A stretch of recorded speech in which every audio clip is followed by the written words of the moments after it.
بسم اللہ الرحمن الرحیم۔ السلام علیکم ورحمۃ اللہ وبرکاتہ۔ امید ہے آپ سب لوگ خیریت سے ہوں گے۔ بسم اللہ الرحمن الرحیم کی عجیب و غریب فضیلت ابن مردویہ میں ہے۔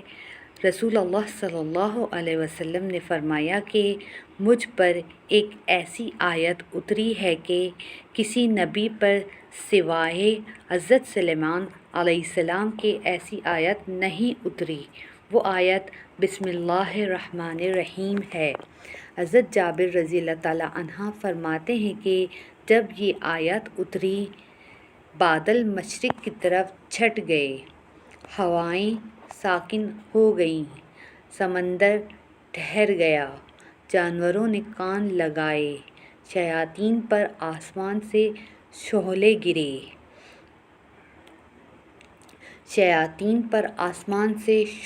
گرے، پروردگار عالم نے اپنی عزت و جلال کی قسم کھا کر فرمایا کہ جس چیز پر میرا یہ نام لیا جائے گا اس میں ضرور برکت ہوگی۔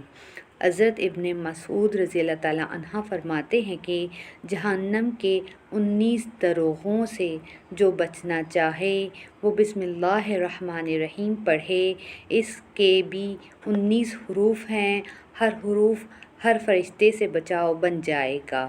اسے ابن عطیہ نے بیان کیا ہے کہ اس کی تائید ایک حدیث سے ہوتی ہے کہ جس میں نے 30 سے اوپر فرشتوں کو دیکھا کہ وہ جلدی کر رہے تھے۔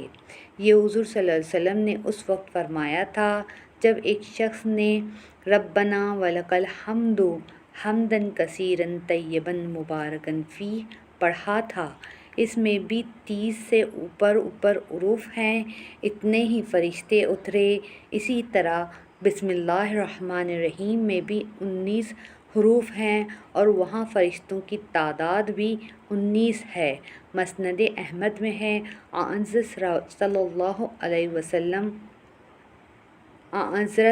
صلی اللہ علیہ وسلم کی سواری پر آپ کے پیچھے جو صحابہ سوار تھے ان کا بیان ہے کہ حضور اکرم صلی اللہ علیہ وسلم کی اونٹنی ذرا پھسلی تو میں نے کہا کہ شیطان کا ستیہ ناس ہو۔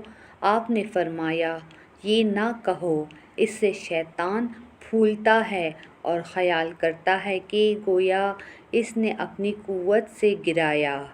ہاں، بسم اللہ کہنے سے وہ مکی کی طرح ذلیل و پست ہو جاتا ہے۔ ایک حدیث میں ہے کہ جس کام کو بسم اللہ الرحمن الرحیم سے شروع نہ کیا جائے وہ بے برکت ہوتا ہے۔ ابن کثیر کی روایت۔ اگر آپ کو آج کی یہ ویڈیو اچھی لگی اور اس سے کچھ سیکھنے کا موقع ملا تو اس ویڈیو کو لائک، شیئر اور اس چینل کو سبسکرائب ضرور کیجیے اور کمنٹ سیکشن میں اپنی رائے کا اظہار ضرور دیجیے۔ شکریہ۔